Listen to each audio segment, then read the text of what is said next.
go. This is episode 7 of Clear to Closing. This is Rich Hayden, and over there I got Matty K. What's episode up? 7, Matt Kirkland. Throwing the gang signs. Nebraska. Throwing the gang signs. That was a 7. Okay, all right. Yeah. So something really funny, or kind of funny, and it leads into one of our topics today is, I just, I don't know if that'll make it on air or not, but I just dropped the F-bomb a second ago. And so the reality is many of us speak and interact in ways that are not as polished as maybe some sales trainers or coaches may have you do, but it's real life. And so I just wanted to kick off here for a second before we jump into some other things and get your take on that, Matt. When you build rapport with people, how much shine goes on that? How much of you do you let come through? I know you're not a guy who is coarse or rough or, filthy negative or just swearing up and down one side or the other. But, I think we all pepper our language from time to time. And so in your experience, and you've got a long history and sales experience of being successful in a couple of different industries and at high levels. How polished and shine do you find people most of the time, and how, what I'll call real, do you find people most of the time? If you were to weight that, kind of 50-50, 60-40, what's your take on it, and where do you find that you have the best connection with people? I think that's a great question, buddy, because I think it's been a big part of my success over the years is I try to be very real. And when I get my clients, I have a tendency to tell them all in one of our first couple of meetings, like I have a tendency to get really passionate and I get excited about stuff, and I will, and I'll occasionally cuss. And if I catch myself doing it, I apologize. Right. And most of the time my clients say, "Oh, don't worry." I all the time too.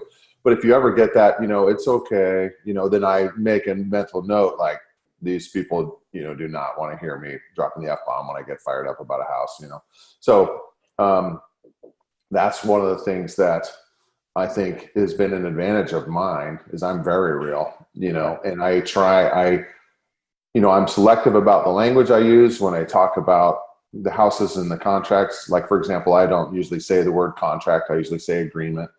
And I learned some of these things from old sales trainers like Tom Hopkins would say, they don't want to sign a contract, but they'll authorize the paperwork all day long, Right. And so, I'm careful about the language I use to not scare my clients, but I talk about my favorite bands. I talk about my favorite sports teams. I talk about the Huskers. I am just who I am, and make those personal connections. And for me, I guess I'm fortunate. I'm a fairly likable guy. Have a great day, buddy. And, I've been complimented on that, I'm pleasant to work with, and I'm nice and I'm honest, and I treat everybody the way that I think, I would want to be treated, and I think they should be treated. So, I always, can be easily critical in my mind of people I meet that are not authentic. And, they're trying really hard to be a salesperson and be super polished. And then, if you ever saw them outside of this business environment, they're going to be totally different people. Right. Right. I don't like that about sales. I've got some buddies that used to be in positions where salespeople, like buyers, or where they were constantly seeing salespeople, and they would just go, "I hate salespeople. They're the worst," Right. And I would always go, "Gosh, I'm a salesperson. That really kind of hurts my feelings." Gee, I hope people don't have that feeling when they meet me, and I don't. I'm sure, obviously you're not going to connect with everybody. I'm sure there's some people that go, "Oh, that guy," Yeah. But for the most part, I think I'm authentic and I'm real and I'm honest, and that's where I make the connections where others might not, because they're full of crap and It's easy to see through. So now let me take this and ask a question. So we've got really everybody out there. We got 2 topics we're going to cover today. and I've already launched and screwed up the entire calendar already and gone into the second subject. But that's the beauty of this whole thing. So, that's all right. I got a flying collar there. Clear to closing, baby. Yeah, Clear baby. But let's take this for a second in a slightly different direction. Now, my personal feeling is very much the same. You got to be who you are. And then this parlays into video. As you know, as we've talked about, I use this medium, and we are now using this medium a lot, right? Like there's probably not 3 days that go by that I don't push something out right to the interwebs. And that is, that is potentially fraught with disaster. Any number of reasons. One is it lives in perpetuity, even if you pull it down. Right. Two, is you could say something off the cuff, which is really who you are, and somebody will get torn or rubbed. And so, my personal feeling about it is that. Hi. Hello. Lights come crashing down. That came through, obviously. It's all good. Yeah. I had it on silence, but now it's off. Power off. My bad. Jeez. No, that's all right. All right, retake.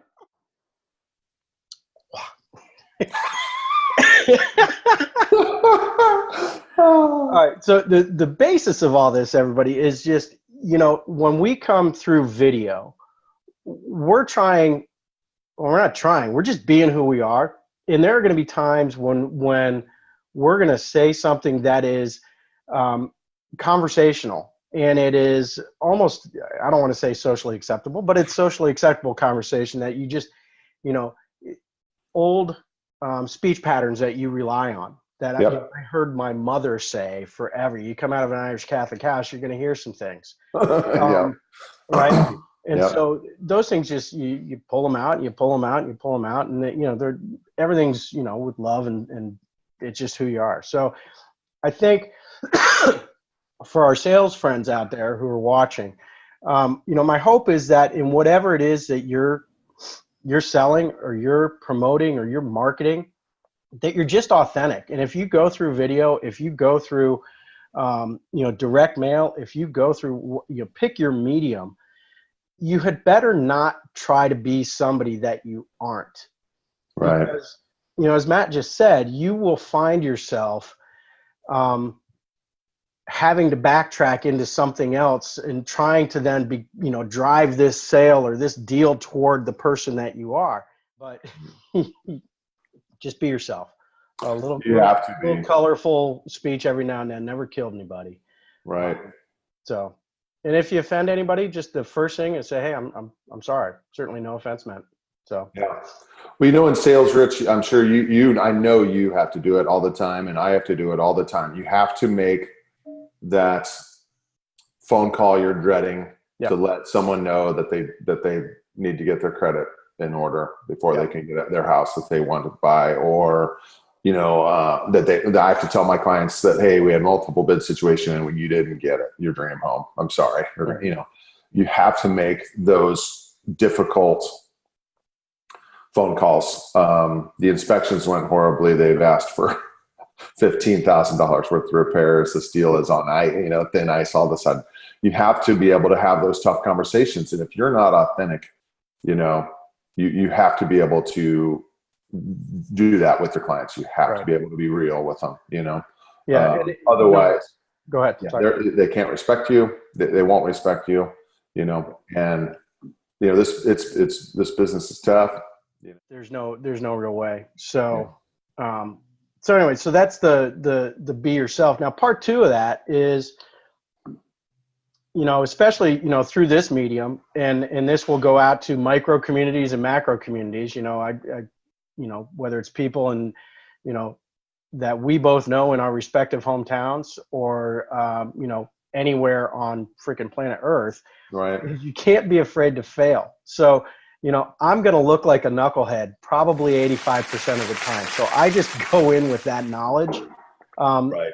And I've resigned myself, or maybe I've accepted, maybe is a better way to say it, or I've really bought into the idea that in a sense, I don't care if people think I look a fool, which is Right. not to say that I go out looking to be a fool, but I'm less concerned with whether or not someone's going to judge this, Yeah. right? Yeah. And the same thing holds true with I'm less concerned with whether or not my clients will judge me if I am being authentic and working with them. Right. Now, that it's naive to say that you don't care. That's not the statement, but it is more the thick skin side of selling, right? So this don't be afraid to fail. So, gosh, you got into real estate. Was it is it 2002. yeah, So 2002? full You time. made Yeah, the just a full couple time years. jump where 2014. Yeah. you cut the cord on everything else, Everything. Yeah. right? You burned the boats 3 years ago. Yep.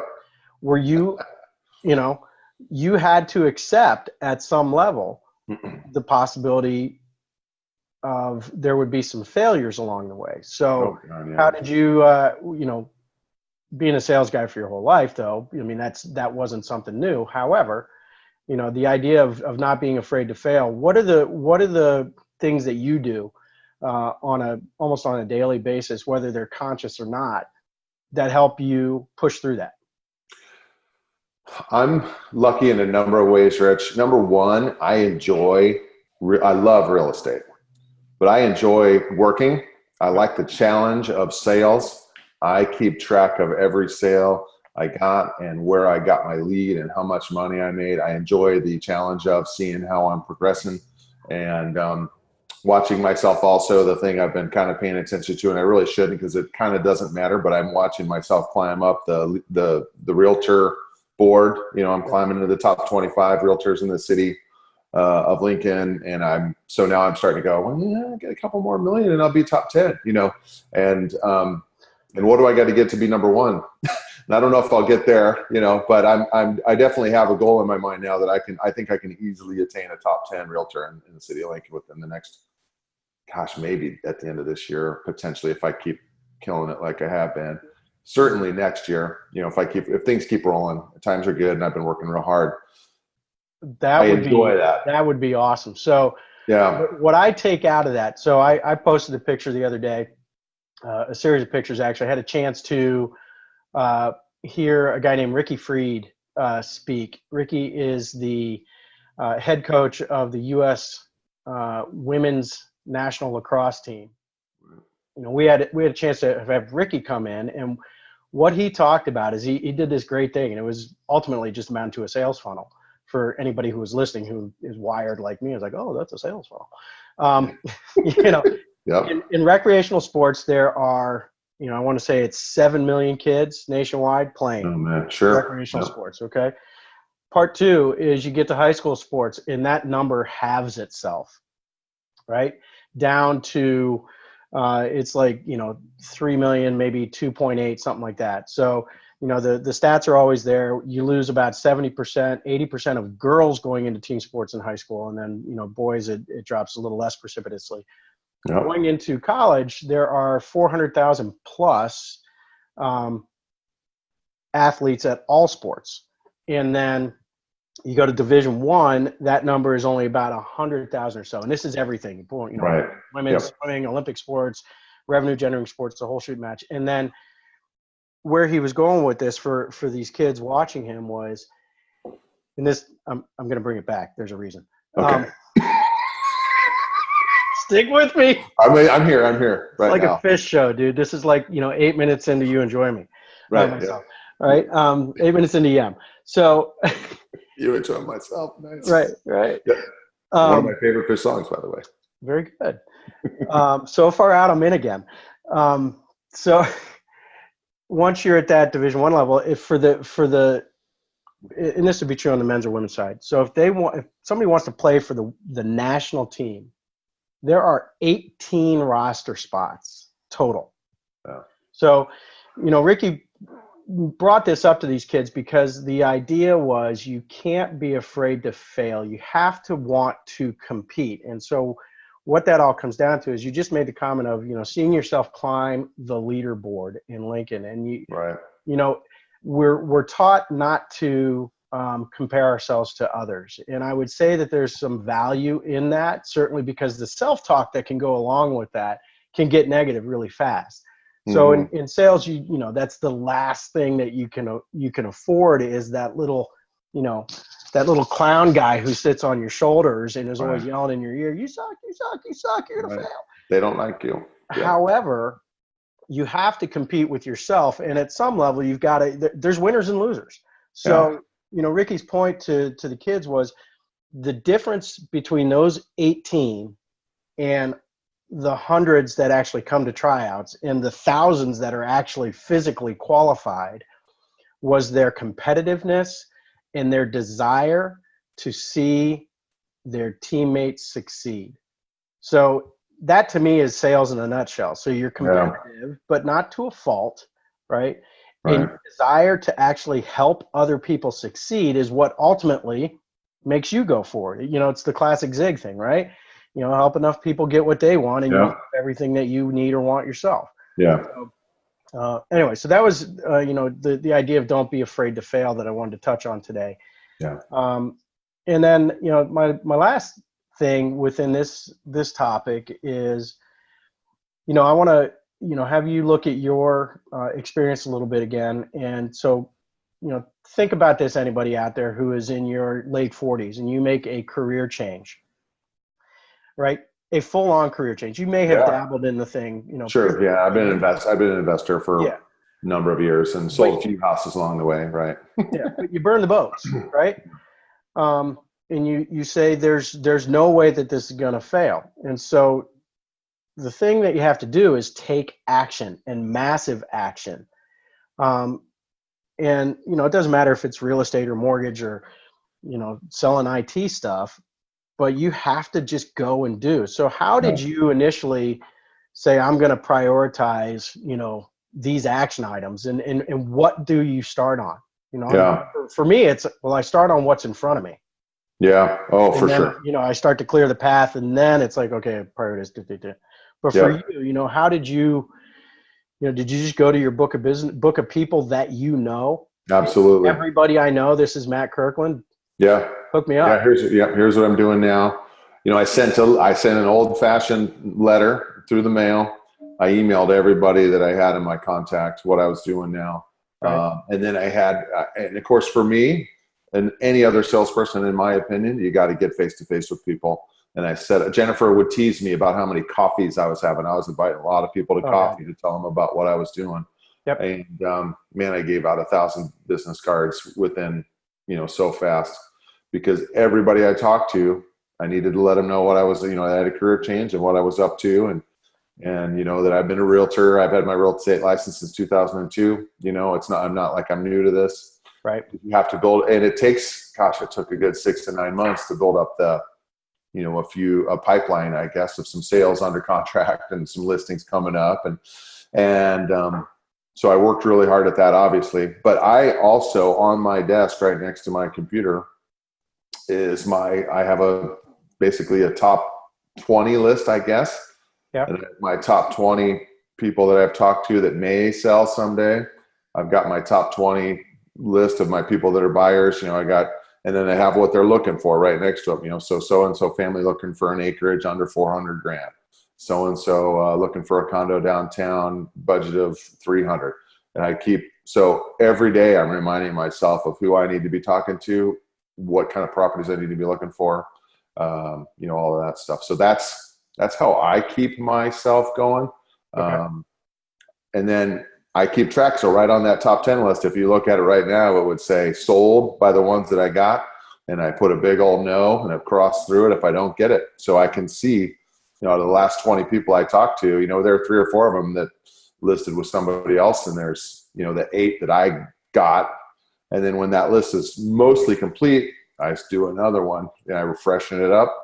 And this is just old school pen and paper list, For me, that's really what it is. It's nothing magic, but it is, I've got here in my notes, act now, act now, act now, act now. I mean, Yeah. there is no magic, I think, to any industry except for medicine, right?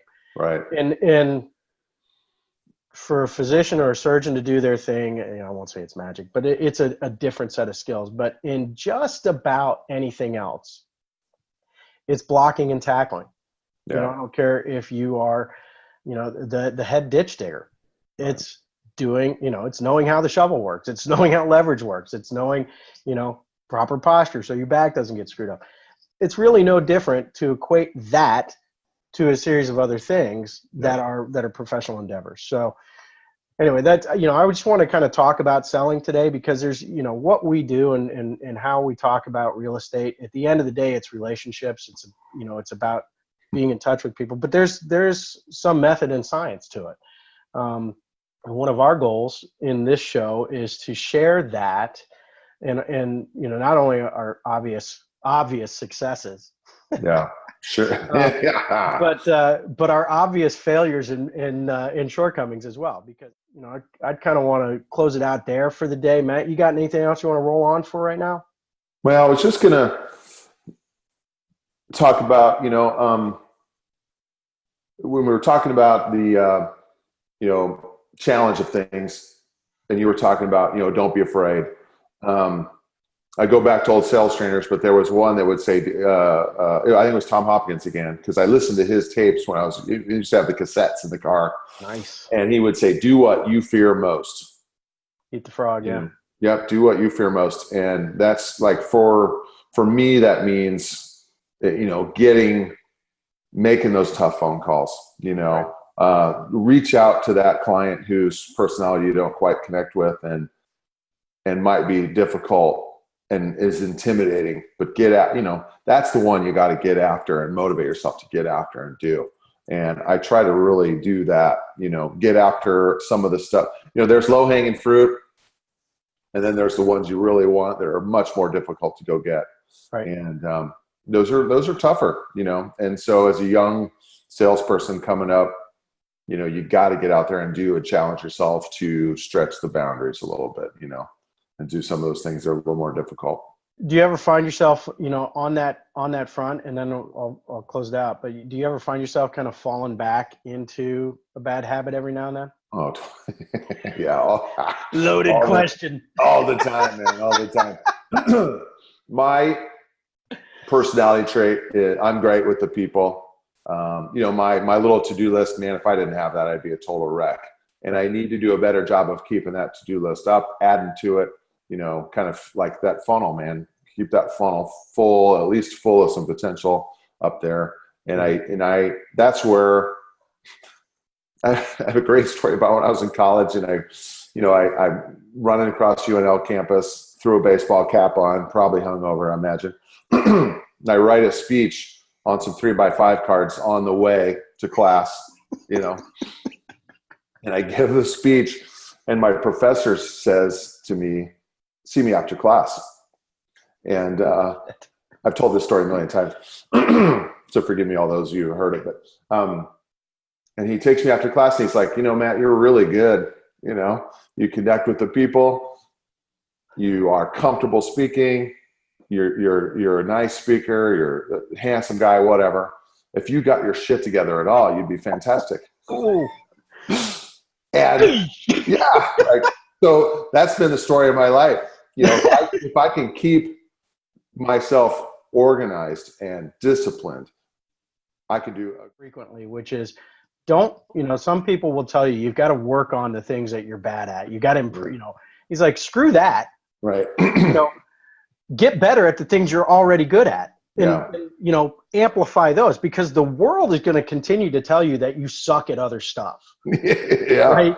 Yeah. Everybody else will focus on your failures. So it's not that you don't pay attention to them, but let them, and then spend your time over here on the good stuff. Yeah, exactly. Unless these things are absolutely destroying your life. Well, that's a different story. So right. Yeah. Then you might want to work on them a little bit. Right. So, anyways. Yeah. Well, hey man, I think that that brings us to a pretty decent close. We've actually blown through our time a tiny bit. Hopefully everybody out there's gotten something good out of this.